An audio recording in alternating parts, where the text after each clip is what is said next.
You ever have one of those mornings where the world just throws a punch before you've had your coffee? You ever watch an SUV come tearing down your driveway so fast the dust hangs in the air like it's not sure if it's welcome? That's how my story kicks off. The day. Three strangers tumbled out onto my land like they were storming the Alamo, heavy boots and all marching straight for my gate. And out front, Karen Sloan. Trust me, you never forget a Karen Sloan. Big frame, hard jaw, that white blazer pulled so tight you could see her fighting for breath. She didn't bother with hello or excuse me. She just stabbed a finger at my land and declared like she was reading scripture that my property was now under HOA control and I owed them $100,000. I stood there for a heartbeat, listening to the wind brush through the wild grass. Grandpa Earl planted way before I was ever born. I didn't say a word. Just reached over, racked my shotgun slow, loud enough for the sound to slice the morning wide open. Murphy, the thick-necked guy to her right, stopped cold. The clipboard dude nearly face-planted in the dirt. Karen. She straightened up, trying to stare me down, but all she managed was looking wider and madder.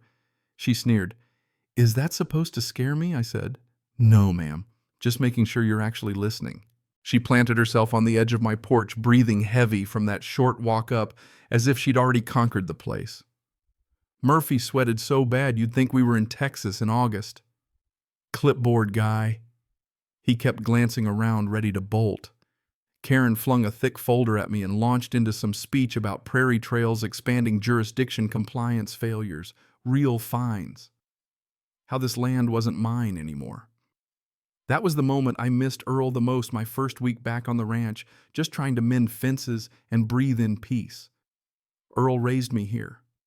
Taught me about work, about stubborn dirt, and stubborn people, warned me to watch out for folks who loved rules more than work. I didn't really get it not until Karen Sloan showed up in that suffocating blazer. She smirked, called me soldier, like it was some kind of curse, and said, "You don't get to argue with the HOA. I stepped closer, let my shotgun barrel tilt low enough to remind her where she was standing. I told her, "You don't even know what kind of fight you're picking." But by sunrise, her tactics had shifted. Karen didn't come back herself. Instead, her fingerprints were everywhere. SUVs rolled by slow windows, dark cameras out just watching. Nobody said a word. It was all intimidation pressure from a distance. I was hauling lumber back from the creek when the first bright yellow violation sticker showed up, slapped on my fence. All crooked, unsafe structure, they called my barn. That barn had outlived most people's marriages. Karen's blazer wouldn't survive 5 minutes in there. More notices followed: excess debris, unauthorized water use. Improper fencing scribbled by people who'd never even pounded a post. I lived here. I saw everything. So when I found a violation with a photo taken inside my locked tack room, my stomach knotted up. Someone had been inside. The next visit wasn't polite. 2 inspectors, city badges, reflective vests, cheap boots. They shoved past me before I'd even unlocked the door, talking about anonymous complaints and hazardous conditions. I asked who complained. They dodged it. I already knew it was Karen sitting in her white SUV with the engine idling, watching everything.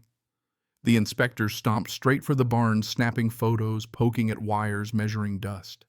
One handed me a stapled packet, fake as a $3 bill. The logo was stretched wrong, the signature was off. They snapped a picture of the tack room lock and hurried out. By noon, the ranch felt like a siege. Fire marshal drove by. Tax assessor, animal control, they all circled. Nobody stopped. The real gut punch came just after 11:30, a call from the bank. "Your accounts have been frozen due to a civil claim from Prairie Trails HOA, $100,000. I hung up without a word. That meant no feed, no fuel, no repairs, nothing. Karen didn't need a gun. She had paperwork and a grudge. I called Erica, my lawyer, sharp as a tack. She said they were moving faster than she'd expected, told me to push back. So that night I set a trap, left a decoy notebook in the tack room, just like Earl's old one, but filled with blank pages and a little something to scare whoever touched it. Turned the sensors on and waited. At 1:42 a.m., the alert chimed South Barn. I grabbed the shotgun and moved silent through the grass, moonlight slicing the pasture. Inside, two shadows moved fast. One jimmied the tack room lock with a flashlight, and sure enough, it was Lewis, my so-called neighbor. The second guy ran carrying something heavy. I chased Lewis and tackled him at the ditch. His bag, full of maps, photos, bolt cutters, forged HOA, paperwork. Then blue and red lights flashed. Deputy Ramirez stepped out, looking more tired than angry. "This is getting ugly," he said. "It's just beginning," I told him. Somewhere out in the night, Karen Sloan was plotting her next move. You ever notice how things get worse before they get better? Lewis getting arrested only made Prairie Trails ramp up. No more yellow stickers, no more fake smiles. They stopped pretending. They wanted the land. 2 days later, I drove to the county office, Erica in my ear. The clerk avoided my eyes as she slid maps across the desk. Prairie Trails had filed annexation paperwork before I even came back. Looked legal at a glance, but the lines were all wrong, twisting, bending, wrapping tight around one point. The southern well, the same spot Earl circled in red pencil 50 years ago. Driving home, I realized it was never about barns or fences. They were hunting for something. And Karen was done waiting. That night, the sensors tripped again, this time by the pasture. I cut the engine early, slipped through the brush. Floodlights kicked on. 3 men froze, shovels in hand, metal detector buzzing. They weren't searching. They knew where to dig. I stepped out, shotgun low. "Stop right there." One bolted. One dropped his shovel. The last whispered Karen's name like it was some magic word. Deputies came quick, someone else had called. As they cuffed the men, I stared at the hole, fresh dirt, old secrets.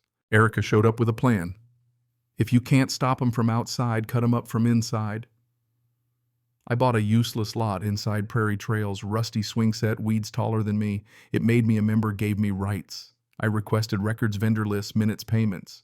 Perfectly legal. Karen snapped. She sent Murphy back. "No clipboard, just threats. Liens foreclosure will bleed you dry." I told him off my land. He didn't like that. The real storm hit a week later. Courthouse packed, ranchers, deputies, board members. Karen stomped in blazer, even tighter. Her lawyer waved some paper from 97, proves jurisdiction, it's binding.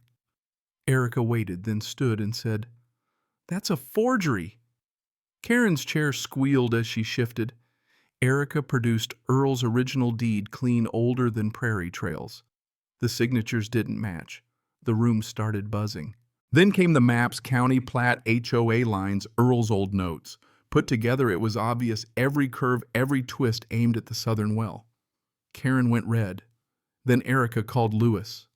He admitted everything, break-ins, forgeries, orders. When asked who sent him, he pointed right at Karen. She jumped up, screaming. Judge banged the gavel, told her to sit. He ruled Prairie Trails had no jurisdiction. Liens void, bank freeze gone, case referred for criminal review. Karen lost it, yelling about what's under that well. The room turned on her. Bailiffs cuffed her and Murphy. Denny nearly melted into his seat. As Karen got dragged past, she hissed, "This isn't over. I told her it is." But truth is, whatever Earl protected was finally coming into the light. The next day, the ranch felt honest again. I walked the fence at sunrise, just windbirds, the low moo of cattle. By noon, the fallout started. Pine Mirror folded fast, consultants always do. They gave the DA everything, emails, texts, voice memos. One from Karen said, "Once we absorb Banner Ranch, the well moves, the marker disappears." That sentence torched Prairie Trails. Murphy's company, fake patrols, fake invoices, real crimes. The board scattered, 3 quit, 2 lawyered up, 1 vanished. Prairie Trails went from loud to silent overnight. And as a member, I had access. I requested audits, contracts. 2 boxes landed on my porch. I scanned it all, posted it online. No commentary, just facts. By morning, everyone saw where the money went. Midnight payments, fake services, Karen's name everywhere. The dissolution vote was brutal. Prairie Trails HOA died with a thud. That afternoon, I went back to the well. Earl's vault still sealed. Inside the brass survey marker from 1952, the first honest line on this land. Proof Karen never had a claim. I set it back where Earl left it. Then I rebuilt the gate oak posts. No rules plaque, just wood steel and a sign, Banner Ranch. Respect the line or keep moving. By noon, trucks rolled up.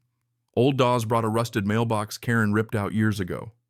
We bolted it back on. Neighbors showed up with tools, brisket beer. Kids ran wild.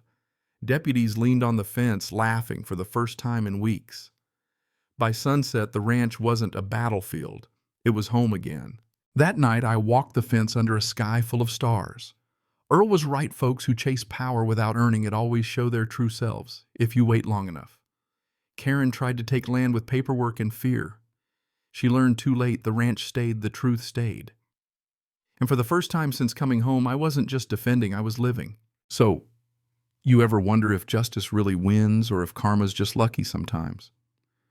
Ever have someone try to take what's yours with threats, papers, or power? Tell me, what would you have done? Drop your story below. I'll read everyone.